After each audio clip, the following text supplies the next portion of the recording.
तो चलिए आज हम सेट 2 का एनालाइज करते हैं। देखिए फर्स्ट क्वेश्चन, किस अखबार ने वर्नाकुलर प्रेस एक्ट का समर्थन किया? तो यह पायनियर ने किया था। चलिए वर्नाकुलर प्रेस एक्ट के बारे में जानते हैं। वर्नाकुलर प्रेस एक्ट या भारतीय भाषा समाचार पत्र अधिनियम 1878 में लॉर्ड लिटन के काल में पारित किया गया। इस अधिनियम को मुंह बंद करने वाला अधिनियम भी कहा गया। अर्स्कीन पेरी ने इस अधिनियम को विपरीतगामी और असंगत तथा भारत के प्रगति के लिए घातक बताया। श्री एस.एन. बनर्जी ने इसे आकाश से वज्रपात कहा। यह वर्नाकुलर प्रेस एक्ट मुख्यतः सोम प्रकाश के लिए को बंद करने के लिए लागू किया गया था, जिसको पायनियर ने समर्थन दिया। दूसरा क्वेश्चन, प्रथम आंग्ल मराठा युद्ध किसके शासनकाल के दौरान घटित हुआ? तो देखिए यह वरेन हेस्टिंगर के कार्यकाल में हुआ। वरेन हेस्टिंगर का कार्यकाल 1774 से 85 है। प्रथम मराठा युद्ध 1775 से 82 हुआ और 1782 में सलवाई की संधि माधवराव अंग्रेज के बीच हुई। द्वितीय मराठा युद्ध 1803 से 5 तक चला। 1805 में देवगांव की संधि सिंधिया व अंग्रेज के बीच हुई। तृतीय एंग्लो मराठा युद्ध 1817-19 के बीच, जो 1818 में पूना की संधि बाजीराव द्वितीय व अंग्रेज के बीच हुई। तीसरा क्वेश्चन, उस्ताद मंसूर किसके दरबार में प्रमुख चित्रकार थे? तो यह जहांगीर के काल में थे। उस्ताद मंसूर को जहांगीर ने नदीर अल उस की पदवी तथा अबुल हसन को नदीर रुजम्मा का नामकरण किया। द्वैतावाद के सिद्धांत के प्रतिपादक कौन थे? तो यह माधवाचार्य। अद्वैतावाद के शंकराचार्य, द्वैताद्वैतवाद के निम्बकाचार्य, विशिष्ट द्वैतावाद के रामानुजाचार्य। दीवान-ए-कोही विभाग की स्थापना किस शासक ने की? तो यह मोहम्मद बिन तुगलक। मोहम्मद बिन तुगलक का कार्यकाल 1325 से 51। तुगलक वंश का संस्थापक गयासुद्दीन तुगलक 1320 से 1325 तक था। नहर का निर्माण सबसे पहले गयासुद्दीन तुगलक ने ही कराया। फिरोज तुगलक सबसे ज़्यादा नहर बनवाने वाला शासक था तुगलक वंश में। फिरोज तुगलक का कार्यकाल 1351 से 1388। अब चंदावार का युद्ध मोहम्मद गौरी तथा जयचंद के बीच 1194 में हुआ। लोहार वंश का संस्थापक निम्नलिखित में कौन था? तो यह संग्रामराज था। उत्पल वंश के बाद कश्मीर पर लोहार वंश का शासक हुआ। लोहार वंश का संस्थापक संग्रामराज था। संग्रामराज के बाद अनंत इस वंश का राजा बना। 8वां क्वेश्चन, किस विद्वान ने बिंदुसार को 16 राज्यों का विजेता बताया था? तो यह तारकनाथ ने बताया था। बिंदुसार का कार्यकाल 298 से 273 के बीच था। अमित्रकेटस यह यूनानी ग्रंथ में कहा गया। सिंहसेन जैन ग्रंथ में कहा गया। मद्रसार वायु पुराण में बिंदुसार का नामकरण किया गया। बिंदुसार अजीबक संप्रदाय को मानता था। बिंदुसार के दरबार में पिंगलवास नामक एक भावी वक्ता था जो अजीबक संप्रदाय से संबंधित था। बिंदुसार की सभा में 500 सदस्यों वाली एक मंत्रिपरिषद थी।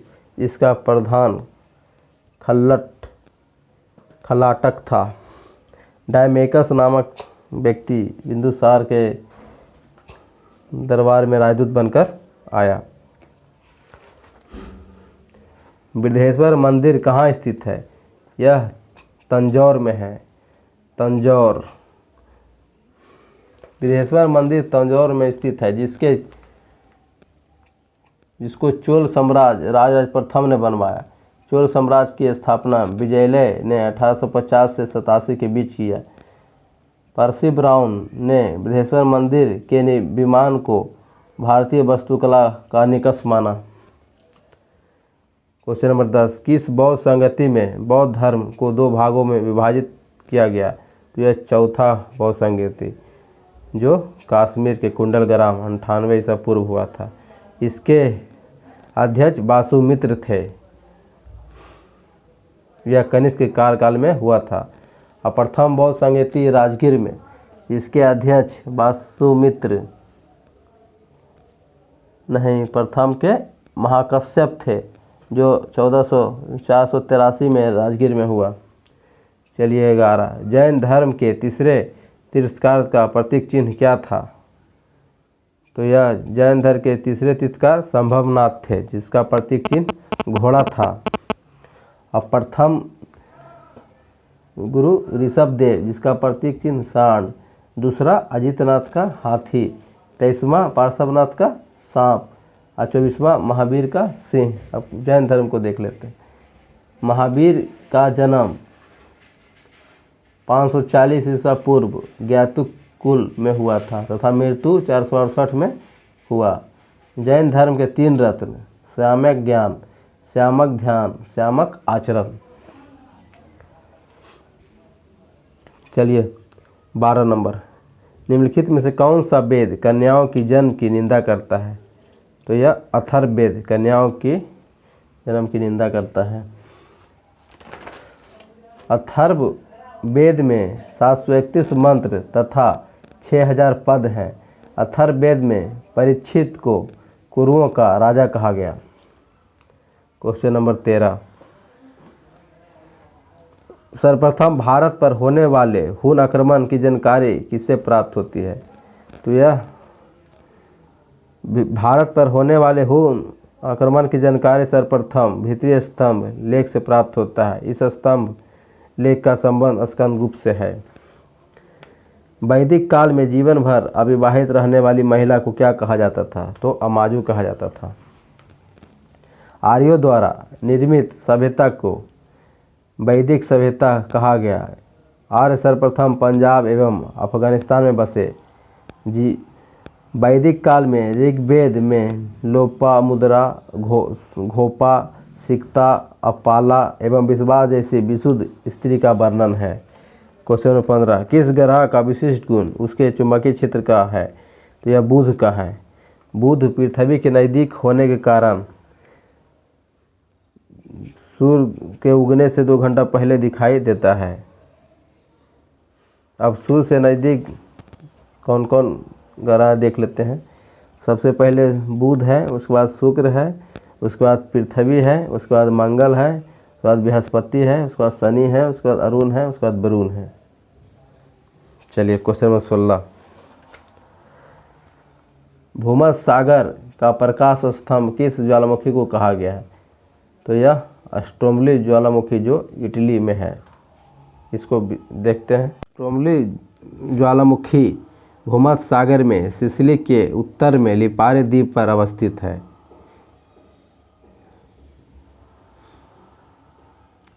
चलिए ज्वालामुखी को देख लेते हैं। ज्वालामुखी के कप के आकार के मुख को क्रेटर कहते हैं।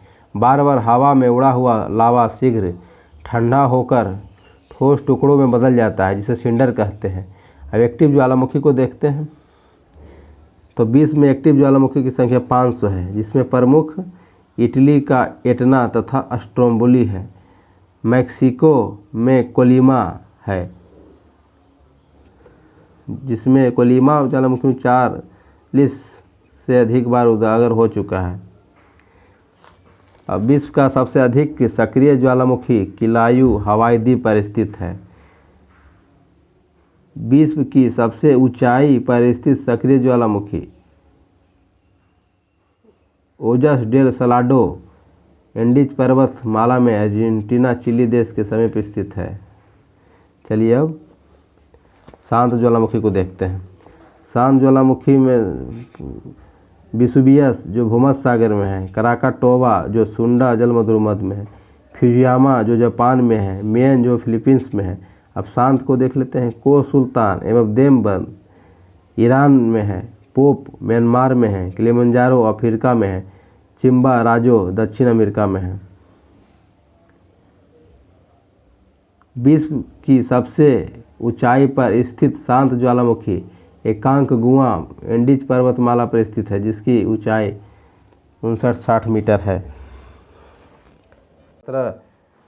कजाकिस्तान सबसे बड़ा लैंडलॉक देश है। उज्बेकिस्तान दोहरा लैंडलॉक देश है। आसवान बांध किस नदी पर स्थित है? तो यह नील नदी पर स्थित है। नील नदी की लंबाई 66-50 किलोमीटर है, जो विक्टोरिया से निकलकर सूडान, युगांडा तथा मिस्र में बहती है। बाबा बुदन की पहाड़ी कहाँ है? तो यह बाबा बुदन की पहाड़ी तथा बरहगिर की पहाड़ी दोनों कर्नाटक राज्य में स्थित है। यह दोनों धारवाड़ पठार का भाग है। कृष्णा नदी को देखते हैं। कृष्णा नदी महाराष्ट्र के पश्चिम घाट में महाबलेश्वर के निकट से निकलकर बंगाल की खाड़ी में गिरती है। इसकी सहायक नदी कोयना, तुंगभद्रा, भीमा, मूसी, डिंडी, घाटप्रभा, मालप्रभा, पंचगंगा एवं दूधगंगा है। इस नदी पर श्रीशैलम, नागार्जुन एवं अलमाटी बांध निर्मित किए गए हैं।